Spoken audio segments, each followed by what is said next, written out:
Thank you guys so much for enjoying these short films. Tonight we have the wonderful filmmakers for $1 Million Cage. Give them a round of applause as they come on down.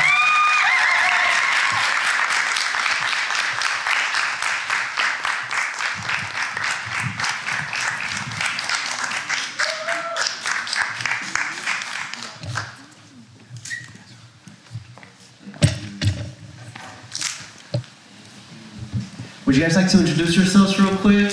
Yeah. Yeah? Hello everybody. Is it on? Yeah.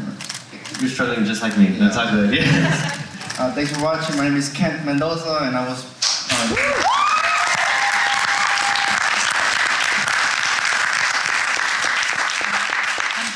Kyndra, the director. Thank you guys for being here on like the sunniest day in Houston. Thank you guys so much. Yeah, we were watching a lot of short films, so with a lot of heavy topics. But what was it specifically for you, Kyndra, that brought you and inspired you and attracted you towards this story of Kent Mendoza and the youth to juvenile system in Los Angeles County? So, born and raised in Los Angeles, so this directly impacts my community, Black and brown communities. I actually was introduced to represent justice through a mutual friend who was a youth who was, he actually had a life sentence, and Anti-Recidivism Coalition, they got in, mentored, and helped get him out. And on the day that my friend was released after 18 years of incarceration, we were there, and Represent Justice was there, and they saw me with my camera filming, and we exchanged information, and they brought Kent's story to the table, and they were looking for a director and a production company to tell Kent's story, and I wanted to hop on that right away, because not only is this about my community and things that directly impact me, but Kent is an example of what happens when mentors and programs and organizations like Anti-Recidivism Coalition that are not funded by our county, when they come in and try to fight that system for them, the example, he is like the blueprint, and I wanted to highlight that, amplify his story. So that's what brought, it was a personal connection, and then something that I wanted to do to help change the system by telling stories using film. Was there ever any doubt at all, or did you ever wonder if these were the right people to tell your story? It's such a personal story, even though it's for everybody, you know, but it was very personal to you. Nah, I mean, I feel like I always tell the young people that I work with, like, if I don't do this, someone else will do it for me, or the wrong person will do it for us, and the media has always done it for us, Black and brown people, so it's an opportunity to tell the world the truth and to inspire other young people, because, you know, and I've been doing this for 10 years now. I've been in many panels, I've been in articles everywhere, so at this point it's normal now. I still get a little bit nervous, but I feel like I said, if I don't do this, the wrong people will do it, or the media will do it for us, and they always have a way of doing it in a way that it doesn't benefit us, and they keep portraying us in a certain way, you know. You know, just you looked at it as an opportunity to really tell the people that we're not monsters, we're not bad people, just because we make mistakes as kids, or we might have tattoos or whatever. That don't define who we are, you know, it's our action what defines it, how we make change after those mistakes, and I just wanted to change the narrative, change hearts and minds, and I hope that's what that film did tonight. Yes, Kyndra did an amazing job. I know we also have the cinematographer with us over here, Kenneth Cuadrado. And I like how Now, throughout the production of this documentary, were there any roadblocks that you had to overcome, that might have deterred or changed the direction of the film? I know you're dealing with a lot of political and social justice movements, so there's a lot of stuff that might come around because of that. You know what I would say, so Kent had a huge hand in helping this production. He told me who he wanted to interview, who he wanted to help tell the story. He brought everybody, he gave me a list of questions, like, you gotta ask for this, ask that. So he was really a real strong guide in this. And so really we just turned the cameras on, and I was learning a lot on camera. So like these interviews were hours long, just like listening to all these amazing people that are part of Kent's story, and they're still doing the fight and the work every day.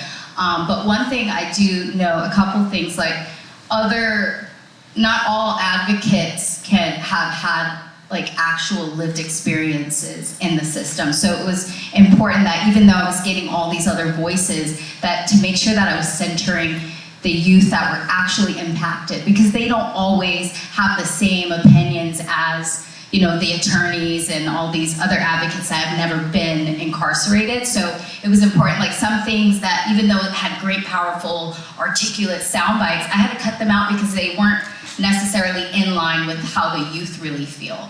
They're not like abolitionists and want to completely get rid of probation system. That's not their aim. So to make sure that I was centering their truth.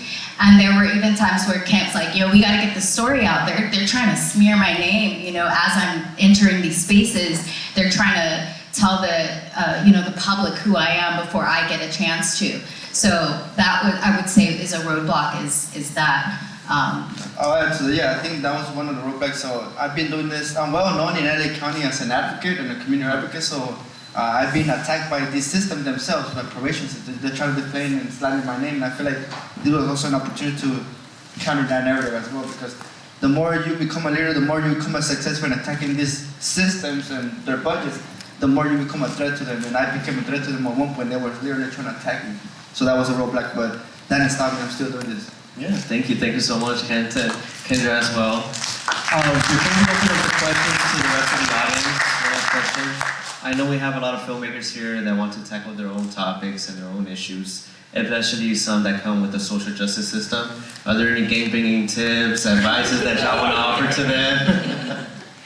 I would just say, I feel like the more authentic you can get out of the people, the more better it's gonna be. You know, I feel like a lot of the people that you saw on the screen, they're all very authentic people. Every single young person that you've seen with me, they all were incarcerated at one point in their lifetime, and I think that just brought a different level of authenticity to the film. Like I said, I mean, there was like an hour, 19 minutes that was filming all together of the film, but we cut it down to 35. But there's a lot of authentic experience, and I think that when you have authentic experiences and people that have that really creates it creates a different dynamic in the film, I think. But other than that, I mean, just, and also going to, I feel like I think like with Kyndra, they had access to real, like also my community, my hood, you know, I could still go to my own neighborhood, like nobody's looking for me, I'm not labeled a bad person, like I still could go to the trenches type of thing, you know, and I could still go, and I think that's what we did, we went to where I grew up, and you know, and I think that's what also allowed for, I don't know, a different level of authenticity, be able to have an impact on the story. Yeah, it was very personal, especially with your family involved.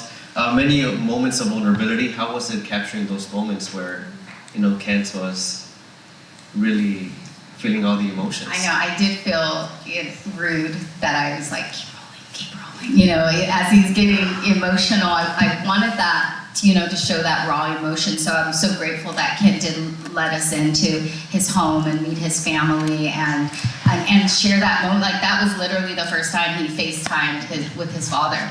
And we're like there filming, we set it up, we mic'd him, and then we just let the camera roll.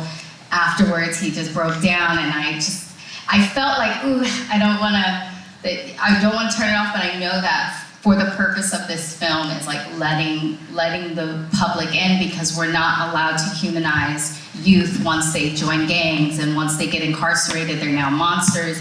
Who cares about their tears? And so I wanted to I knew the public needed to see that. I'm so grateful that he allowed us to keep the cameras rolling. Thank you so much for sharing those words. Now opening it up to the audience. Are there any questions you guys would like to ask over here for Kent and Kyndra? Yes, sir. What did you end up studying? What is it?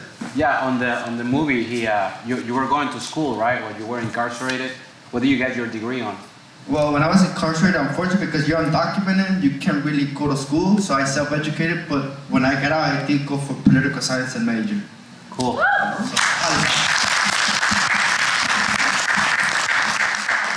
Any other questions out there? Yes, ma'am. How's your mom? Oh, my mom's doing amazing now. You know, I still see her almost every day. You know, I don't live with her, but you know, moms love to cook for us. You know, so I gotta stop by all the time just to get some food, and it saves me money too. So I see her every day. She's happy. Right. Yes. Well, is there a future with this being able to be screened in like incarcerated facilities, like in prisons and whatnot? Is there a future? Is that possible? Yeah, I think it is. I mean, maybe in probation is not gonna let me do it inside their facilities because he's, it's tackling them. But yes, I think that's the goal. I think it's. I hope this can also inspire people who are incarcerated. But yes, that is a possibility. So if you have any ideas, let me know. All right, any more? Yes? What's the budget at now? Are they funding, is the county funding you more money? Oh, so right now, so that the primary youth development, it is literally something we push for. Now it's at $86 million. I don't know if you remember Ezekiel, the one with the glasses, and Alexia, they both were my interns under me, working under. Now they work for the primary youth development themselves. And so yeah, so that department is growing and it's actually succeeding. But probation department's budget is still at $1 billion. Yeah, go for it. We'll be your question right here. Yeah. For organizers in other cities that are maybe less progressive than LA and whatnot, what would your advice be to grassroots organizers who are trying to establish similar abolitionist efforts in their cities? I would say you have to center the people that are being affected the most. I feel like there's a lot of people that are passionate about doing stuff, but you might want to do this, but you've never been affected yourself. And a lot of times those voices that are really have been impacted by whatever system, whether it's homelessness or whatever it is, whether it's foster youth or incarceration, a lot of times you have a lot of people that are very passionate that have shouted that real voice. So it's like, how do you really bring them to the center and listen to them? And sometimes you're gonna realize that a lot of stuff that you're pushing for is not really what they want to push for. And I think that's where. So it's like, how do you center them more and really listen to them, build from their solutions and perspective, not from your own passion and own. A lot of us want to destroy the system, but in reality, you listen to the people. What they say is what matters the most. So it's just center the people that have been impacted by the most from that particular issue that you're trying to solve. Thank you. Yes, sir. Yes, for the director, what made you decide to do a 5-chapter short film compared to a standard 3-part section?